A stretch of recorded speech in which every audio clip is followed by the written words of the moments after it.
bad marketing, which is actually good marketing because those people, Right. you know, they tried to tell everybody that, hey, this is mold-free coffee. I'm like, 99% of coffee is mold-free.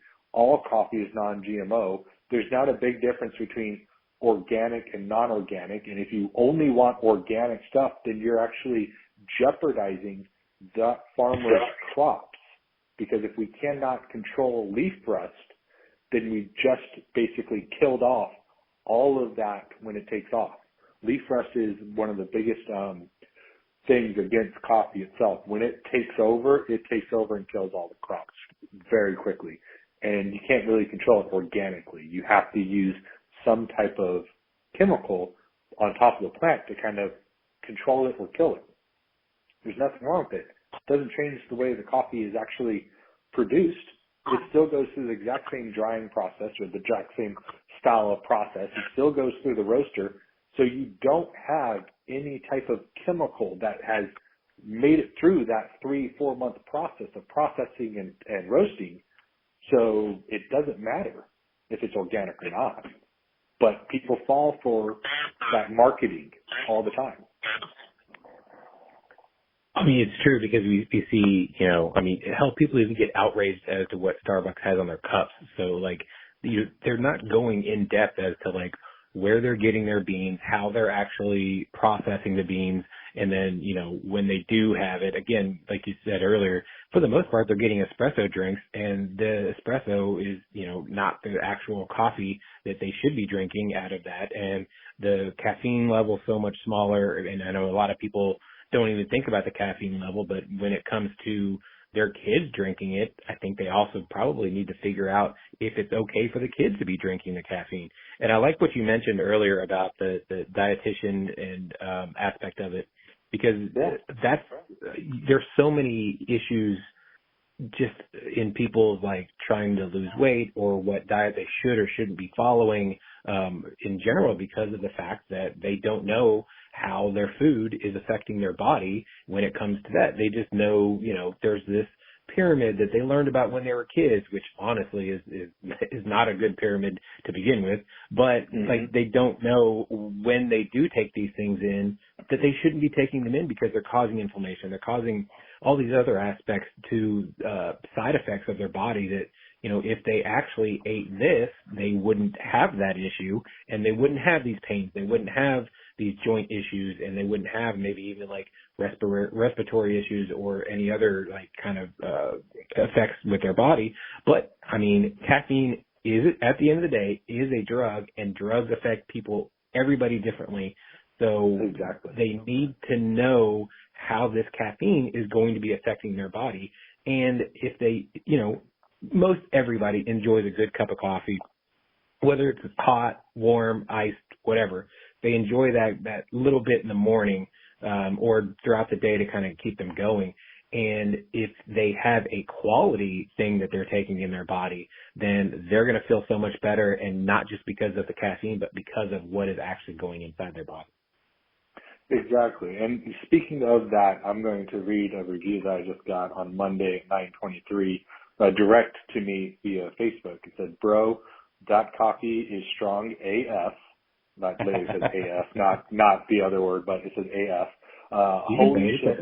Yeah, holy shit, I feel jacked. I'm running around the house lifting random shit up strong. I feel young again. This is some great stuff. And I'm cracked up laughing. So I helped educate him a little bit more on my coffee with how it reacts with the body. You get more of this driven style energy, really focused. You don't have to worry about the anxiety. You don't have to worry about the shakiness of the hands, that uncontrollable energy. When this caffeine sets in about 15 minutes after having 8 ounces, you notice that things become focused, like really, but it's really bizarre. And I've never thought caffeine would do this, but as I went back through some of the stuff, I'm like, oh, that's actually right. Oh, damn, yeah. The way that it's working with the central nervous system, it's actually getting everything to line up correctly and fire off correctly. So instead of having, think of it like electricity. You could have 110 volts go at some type of hertz, right? And then it when it's dirty energy, you'll actually see it on the graph be really, really jagged, and it's all over the place. But then you have the exact same 110, 60 hertz put through a filter and see how it actually transitions into new electronics or other electronics, and you see that things are actually working better. It's cleaner energy. It's really fun to kind of dive down those rabbit holes and make it to where it's relatable to somebody. So think of like a tequila, like if people like to drink because we're on Brewers, think of like a tequila drunk versus a beer drunk versus a whiskey drunk versus a vodka drunk. Okay, or even a wine drunk. Okay, so when tequila kicks in, okay, it's like a Mexican party in your stomach. It all happens at the exact same time. It doesn't roll on. It's just, all right, and mariachi music, and you are toast. That is a different type of drunk than beer drunk. Beer drunk rolls in. It's like rolls in like a lowrider. And then whiskey drunk, I like to call whiskey drunk the angry drunk sometimes, because when you see the angry, slurring, bitter guy, I like my whiskey too, so I'm not bad-mouthing whiskey. I'm just saying it's a different style of drunkenness. And then you have like your wine, where they're always like tipping their cup over and spilling it on the floor, the sophisticated wine drinker, and but they're really sloppy anyways. It's all different types of analogies to kind of help people understand how coffee and caffeine reacts with the body, to kind of tie it back into what you were just talking about with weight loss, with is it good for kids, is it not, how much should they have. It seems like the nutrition side of the house is saying, okay, 400 milligrams is the max, now it's 600, now it's 800. So all these pre-workouts are also going from 78 milligrams to 200 milligrams. Now I'm seeing 325, 350. And I'm going, okay, so at what point do we sit there and say we're at too high of a caffeine level? So for like me, I know if I have a pre-workout in the afternoon and just a cup of coffee in the morning, 2 o'clock in the morning, I get a splitting headache on the back side of my head. It's a caffeine withdrawal headache. 4 Advil is the only thing that subsides it. But the other thing I know is if I have too much caffeine just in the given day, and it's about, I think it's like 400, 450 milligrams, so 2 really strong cups of coffee, I notice I start getting acid indigestion.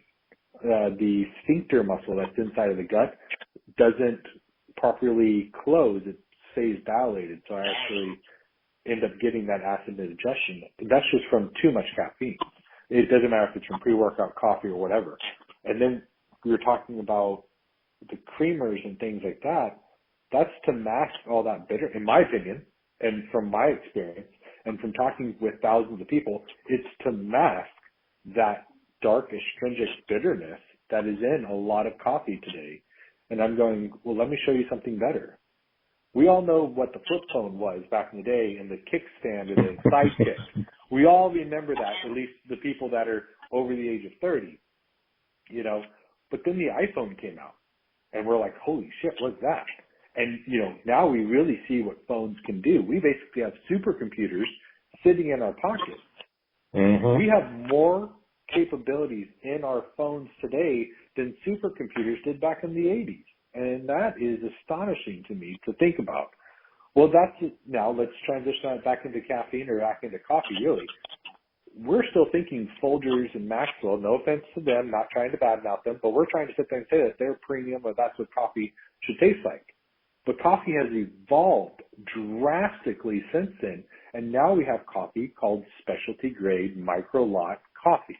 We don't use only drum roasters. We use air roasters now. I'm basically reteaching people about coffee one sip at a time. When people try my coffee, they literally do not go back to their other stuff. They don't go back to the other companies that use marketing or fun videos to captivate, to make people believe they are a good brand to support. And I'm just telling you the truth of what I do and what I do that is different and why they didn't do this. Because believe it or not, my competitors, for a bag of their coffee, might cost them $5.50 at most to them, to make, to baggage, to everything. $5.50. Bam, they call it premium gourmet. My green coffee starts at $5.50 a pound, by the way, and I buy in bulk. I buy in huge quantities just like they do. Maybe not at like the Starbucks level. I mean, that is moving some coffee. But I buy in huge bags, and I buy multiple bags, and I buy it direct to the farmer. So I'm paying them a little bit more because I want the better stuff. But all these other people are doing the exact same thing, but they're buying the lower grade quality. Coffee is scored 0 to 100. When you get to 80, you get into something called specialty grade coffee. All of my coffee starts at 85. It's independently tested to start at 85. If it does not pass the 85 score by 3 independent Q-rated graders, I don't bring it to market. I don't care how great it is or how much I love it, it's not coming to market. It has to meet those strict standards. They don't know that. Those Q-rated graders, all they know is this coffee is from Costa Rica or this coffee is from Guatemala. They don't know my company name. They don't know me. I want a true independently graded coffee, and that's what I've done. And it costs me a little bit more to do that. So my coffee is a little bit more to the consumer. But I'll be honest with everybody. If I was in a storefront, if I had a storefront where you came into my coffee shop, that bag of coffee would be $34.99 at a bare minimum. That is the overhead cost that, allows me to have the store. So I do a direct to consumer where I only roast when people order it, and I have a $96,000 roaster. My roaster is very expensive. But that's my overhead, and I'm paying for that. And I'm not having the company pay for that because I've bought it way before this company was actually born, if you will, like to the public's eye. It paid for it way back when. But anyways, so by doing that, I lowered the overhead cost so I could actually bring you guys better coffee. Not just better coffee, bougie coffee, to be honest. I mean, this stuff is really good. I mean, that's so great that you're doing that too, because, you are giving people, and you're really showing what the coffee industry genuinely looks like, because like you said, if you have a brick and mortar, obviously you've got to pay for employees, you got to pay to keep the lights going, you got to, all the utilities, the rent, everything like that. So of course your cost is going to go up a little bit.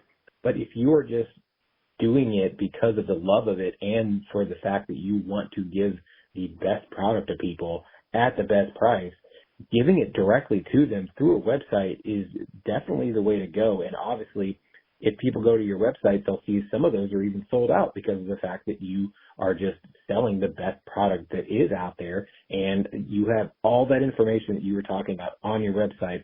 And if people do want to do the research, they can actually go there and then, pull up a different tab, fact check them, go through Google, learn more about your coffee and what you're putting in your body and caffeinating yourself.